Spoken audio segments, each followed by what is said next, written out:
Hello everyone. In today's video, I will be explaining Kaplan-Meier survival curve. So basically this curve consists of two lines, one in red, one in blue. So what does these lines basically represent? We are going to talk about this curve and we are going to see how do we analyze this curve. So what is the purpose of Kaplan-Meier survival curve? Kaplan-Meier survival curve is used to look for probability of a certain event, and mostly this event is basically death. So, if I give you an example, for example, you just designed a therapy for breast cancer and you want to check how your therapy is increasing or decreasing survival of breast cancer patients. So, what you are going to do is you are going to have two groups of breast cancer patients and you are going to give therapy to one of that group, and then you will compare how your therapy is increasing the survival of breast cancer patients. Or another example is that you just found mutation in a certain gene and now you want to check whether that mutation is associated with the survival of patients or not.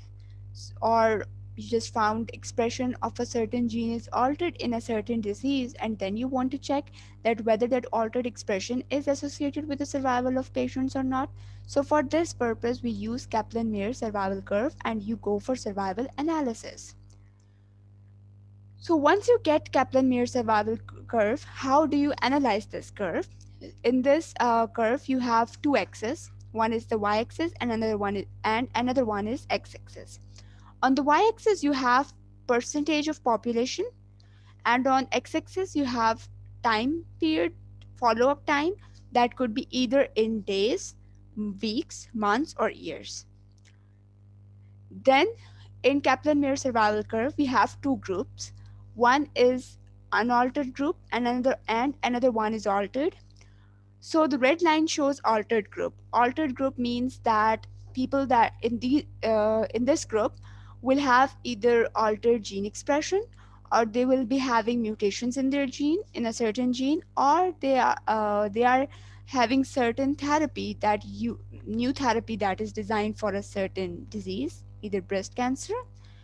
And then you have another group that is shown in blue color. This is unaltered group, and unaltered group means that this is a normal group. For example, if you are testing a certain therapy against breast cancer, in altered group you are going to have patients with breast cancer patients with normal therapy that patients undergo, such as chemotherapy.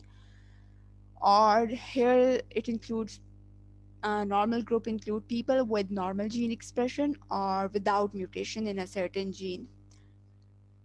So how do you analyze, how do you find that whether these two groups or these two curves are significantly different or not?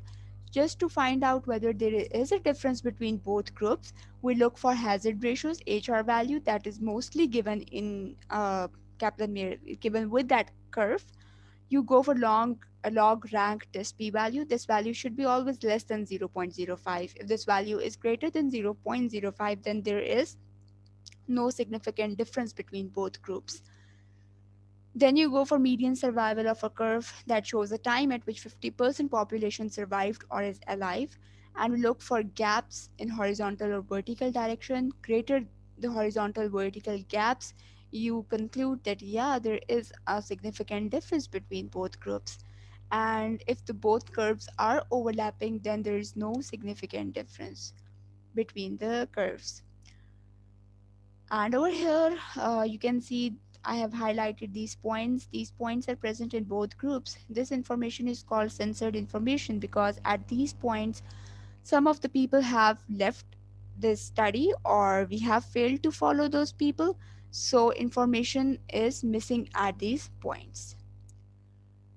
So let's study an example. I will be giving you an example of head and neck cancer, and we will be looking at two genes, expression of two genes, GLY3, GLY2, and we are going to find how altered expression of GLY3 and GLY2 is affecting survival of the head and neck cancer patients.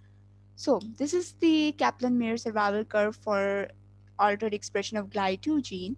Over here, the first thing you should look is log rank test p-value, that is 0.855, that is far greater than 0.05.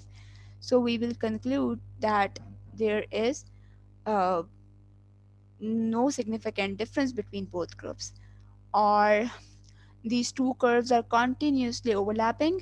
So again, there is no significant difference between both groups, and there are no vertical horizontal gaps seen. So GLI2 is not, altered expression of GLI2 gene is basically not affecting the survival of head and neck cancer patients. Then we are going to see altered expression of GLI3.